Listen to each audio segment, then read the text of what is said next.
stay within these classes.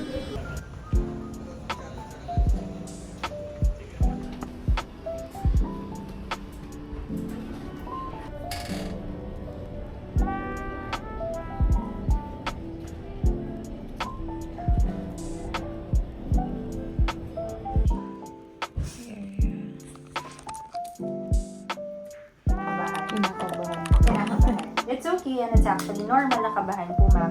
Ay, sorry. Importante is mag-follow kayo sa instructions that I'll be discussing. Okay?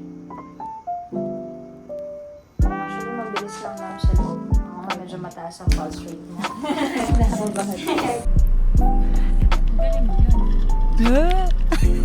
Masakit sa mata.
Healing.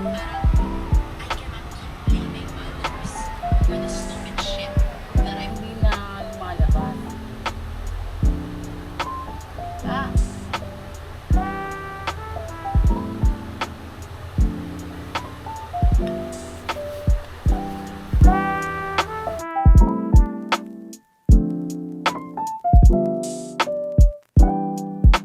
Guys, this is the first whole day na hindi na tayo gumagamit ng salamin. So, unang araw na wala na talaga akong salamin because I just did a PRK surgery. Kaya nakaganto yung aking mata.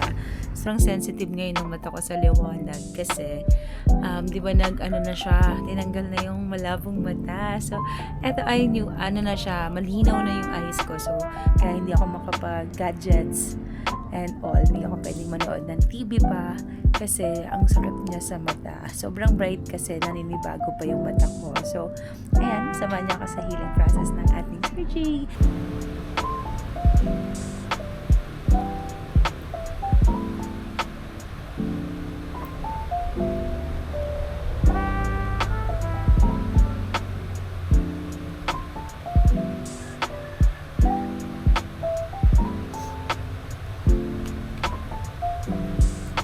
Usually, set a timer for 5 minutes. 5 minutes. Counting down.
Napatay mo.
Guys, this is the third day after my operation. So, hindi na ako nag-block na sunglass kasi medyo better na yung paningin ko sa liwanag. Inaw na siya guys, pero dito ko sa kabilang, sa right side ko, medyo blurry siya. Pero part naman yun ng healing process niya.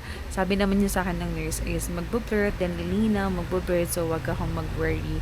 So, after this, sa Saturday, meron akong check-up with the doctor ulit. So, ayan, naka-shower na ako guys. Pero hindi ko binasa tong part na to. Yung face. Yung face ko dito, binasa ko lang tap-tap. Pero dito, hindi ko siya binasa kasi bawal pang mabasa yung eyes ko. Yeah, I can see you guys now. Pero blurry lang nga to. So, I'll keep you update.